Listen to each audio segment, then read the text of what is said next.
Sebuah bangunan tua berdiri megah di Jakarta. Di atas pintunya, ukiran segitiga dengan mata satu menatap ke depan. Tak ada pelang nama, tak ada keterangan, tapi sebagian orang percaya itu bukan sekadar ornamen. Itu adalah simbol dari kekuasaan lama, yang katanya masih hidup sampai hari ini. Freemason dan Illuminati.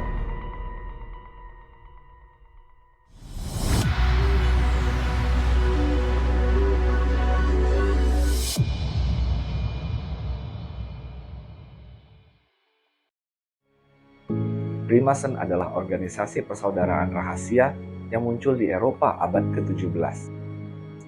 Dengan simbol jangka, kompas, dan mata satu, mereka dikenal eksklusif, tertutup, namun berpengaruh.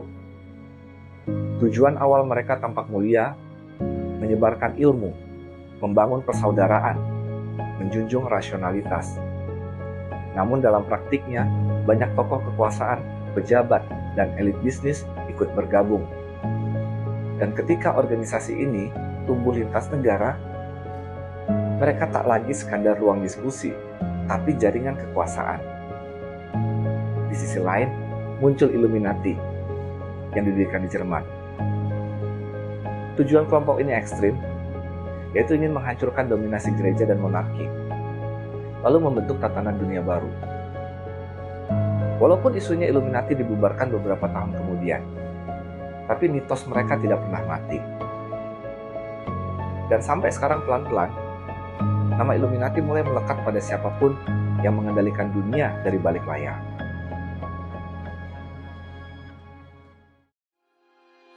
Tahun 1767, loji pertama Freemason bernama La Vertu didirikan di Batavia.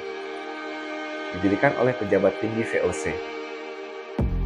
Anggota loji ini adalah elit kolonial, ilmuwan, pedagang, dan pejabat tinggi. Loji-loji Freemason menyebar ke Semarang, Surabaya, Bandung. Mereka mengadakan pertemuan ritual tertutup, diskusi filsafat, dan membangun solidaritas antar elit. Mereka membawa gagasan dari Eropa, rasionalisme, sekularisme, kemajuan. Tapi di tanah jajahan, nilai-nilai itu tetap berdiri di atas ketimpangan kekuasaan. Di dalam loji, mereka berbicara tentang persaudaraan universal. Di luar, mereka mengatur sistem kolonial yang menindas jutaan rakyat. Gagasan yang dibawa Freemason ikut merembes keluar loji. Para elit pribumi, priai, dan keturunan Tionghoa mulai mengikuti pemikiran Eropa modern. Organisasi nasionalis awal seperti Budi Utomo, Taman Siswa, hingga sejumlah koran-koran pro kemerdekaan berdiri di atas fondasi ide yang mirip, pendidikan, kebebasan berpikir, dan emansipasi sosial. Meski tidak semua terlibat langsung, namun jejak ideologinya terasa. Freemason mempengaruhi budaya, bukan lewat kekuasaan langsung, tapi melalui atmosfer intelektual yang mereka bangun.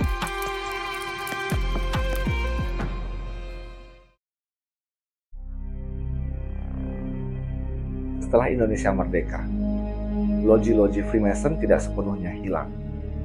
Pada tahun 50-an hingga 60-an, mereka masih beroperasi secara terbatas. Presiden Soekarno bahkan secara eksplisit menuduh adanya Freemason dan Zionis yang berkonspirasi di balik layar politik nasional. Apakah ini tuduhan politik? Bisa jadi. Tapi sejumlah dokumen menunjukkan keberadaan jaringan eksklusif mulai dari tokoh bisnis, akademisi, hingga pengacara kelas atas yang terhubung secara internasional. Hari ini, keberadaan Freemason di Indonesia tidak diumumkan secara terbuka, tapi organisasi ini masih eksis di banyak negara. Dan seperti biasa, semakin tertutup semakin kuat.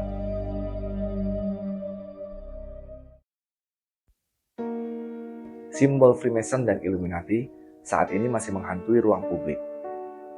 Mata satu dalam segitiga, serta kompas dan jangka. Simbol-simbol banyak terlihat di bangunan tua, arsitektur modern, hingga logo perusahaan. Apakah ini hanya kebetulan desain? Atau sinyal yang hanya bisa dibaca oleh mereka yang tahu? Karena kekuasaan sejati tidak perlu menjelaskan dirinya. ia cukup meninggalkan tanda. Illuminati menjadi nama besar dalam dunia teori konspirasi.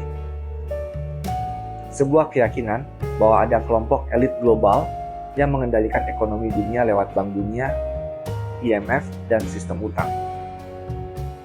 Mengatur arah politik lewat perang, krisis, dan agenda global.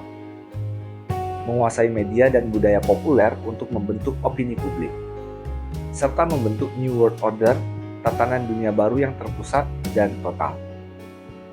Bahkan di industri hiburan, muncul teori bahwa beberapa selebriti, dari Beyoncé, Jay-Z, hingga idol K-pop, yang katanya telah menjual jiwa untuk ketenaran. Di Indonesia sendiri, ada isu yang berkembang, bahwa kebijakan digitalisasi, reformasi pendidikan, bahkan isu utang luar negeri adalah bagian dari skenario elit global. Dan bahwa beberapa tokoh nasional hanyalah pion dari kekuatan yang tak terlihat. Apakah semua ini bukti keberadaan Illuminati? Atau hanya fantasi dari masyarakat yang kehilangan kendali?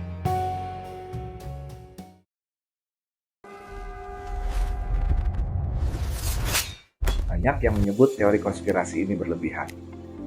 Tapi satu hal tak terbantahkan. Dunia hari ini memang dikendalikan oleh sedikit orang. Yang tidak kamu pilih, tidak kamu kenal tapi menentukan arah hidupmu.